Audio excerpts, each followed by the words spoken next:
habituellement, les étudiants qui sont toujours un peu agités, mais c'est normal, et depuis toujours et partout, se mobilisent au printemps ou en été quand les journées sont longues. Là, la situation est grave et il faut voir dans ces manifestations de colère un symptôme, mais un symptôme qui ne touche pas simplement le Royaume-Uni, qui touche toute l'Europe.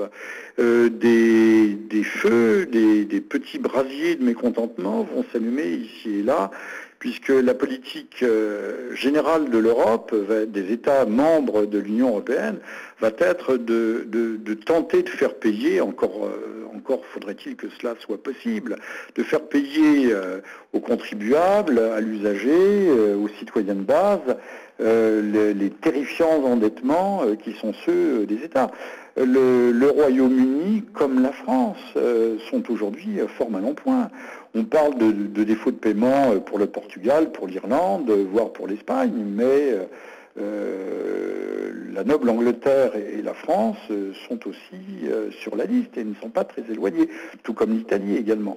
Donc c'est l'une des manifestations du refus des citoyens européens de devoir supporter la charge d'un endettement alors que l'Angleterre n'est pas membre de la zone euro, mais d'un endettement de l'État et de politiques d'austérité qui sont ressenties comme totalement injustes. Je ne peux pas dire autre chose qu'injuste. Pourquoi faire payer d'autant que s'il doit y avoir un grand centre, un grand secteur d'investissement pour l'avenir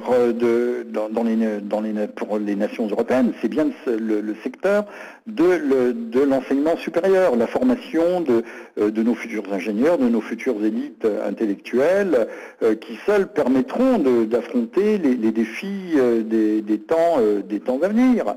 Or, si on sacrifie l'université, on sacrifie tout, on sacrifie l'avenir du pays. Et je crois que c'est bien ce qui est en cause, c'est bien ce qui est ressenti d'ailleurs par ces jeunes gens qui aujourd'hui se voient confrontés à une réelle absence d'avenir.